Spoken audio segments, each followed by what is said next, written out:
Bonjour à tous, on commence ce tour de la presse sportive par l'Europa League dont on connaît le dernier carré depuis hier soir. On y retrouvera notamment Francfort qui s'est imposé 2-0 contre Benfica et a donc validé son billet pour les demi-finales. Mais ce matin, la pilule a du mal à passer au Portugal. Pour record, il manquait tout simplement la VAR pour que ce match se déroule équitablement. Le premier but des Allemands est en effet entaché d'un hors-jeu, mais l'assistance vidéo n'étant pas présente en Europa League, les arbitres n'ont pu le voir. L'arbitre met les aigles en dehors de l'Europe pour le Correo des Mania qui ne s'embarrasse pas. Seul Abola tente de tempérer. Le quotidien explique que la fureur des Lisboètes est arrivée trop tard. Francfort est donc qualifié et retrouvera Chelsea en demi pour une affiche qui promet. Les Blues ont continué leur croisière dans cette compétition comme l'écrit le Daily Telegraph en dominant le Slavia Prague 4-3. Pedro a inscrit un doublé et le champion du monde Olivier Giroud y est aussi allé de son but. Il y a de la joie pour Chelsea mais aussi pour Arsenal selon le Times. Les deux clubs anglais seront au rendez-vous du dernier carré. Les Gunners sont allés valider leur ticket à Naples hier soir 1-0 grâce à Alexandre Lacazette comme le rapporte le Sun.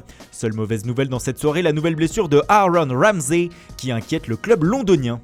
Arsenal retrouvera Valence en demi, chose que ne feront donc pas les Napolitains. Éliminés par les Gunners sans inscrire le moindre but, les hommes de Carlo Ancelotti étaient les derniers représentants du foot italien en Coupe d'Europe. Pauvre de nous, s'exclame le Corriere dello Sport qui évoque aussi le sort de Paulo Dybala après l'élimination de la Juve en Ligue des Champions. Le quotidien reparle d'un possible échange entre l'Argentin et son compatriote Mauro Icardi à l'Inter. Mais selon le média, Dybala ne serait pas forcément d'accord. Il privilégierait un départ à l'étranger ou alors de rester au sein de la vieille dame. C'est ce qu'écrit aussi la Gazzetta dello Sport qui souligne que malgré une saison horrible, la Joya aimerait rester. Tout au sport de son côté affiche déjà Icardi et Dybala sous le maillot de la Juve et de l'Inter et titre une affaire pour deux, comme si cet échange pouvait arranger toutes les parties. Autre rumeur transfert, elle nous vient d'Espagne. Selon AS, le club allemand de Francfort et le Real Madrid seraient tout proches d'un accord pour le transfert de l'attaquant serbe Luka Jovic. Le demi-finaliste de la Ligue Europa a levé hier l'option d'achat de 6 millions d'euros du buteur qui appartenait à Benfica. Le joueur leur appartient et pourrait offrir une superbe plus-value aux Allemands. On parle d'une somme de 60 millions d'euros. AS évoque aussi sur sa une l'avenir de Cristiano Ronaldo. Arrivé à la Juventus l'été dernier, le Portugais saurait déjà quand il mettra un terme à son aventure avec la vieille dame. C'est la Repubblica qui dévoile cette information. À en croire le journal italien, CR7 partira de la Juve en 2020. La saison prochaine pourrait donc être la dernière du quintuple ballon d'or du côté de Turin.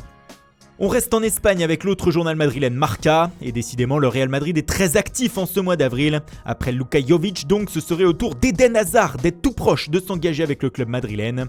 Ce serait même une question de jours selon le média. Le transfert avoisinerait les 100 millions d'euros et il deviendrait la troisième recrue, déjà, du Real pour la saison prochaine après Rodrigo et Eder Militao. Et on termine en Angleterre avec le héros depuis 2 jours pour la presse anglaise, Mauricio Pochettino. Depuis jeudi matin, les louanges pleuvent sur l'entraîneur argentin qui a propulsé Tottenham en demi-finale de Ligue des Champions. Et ce matin, le Daily Mail pense déjà à la saison prochaine.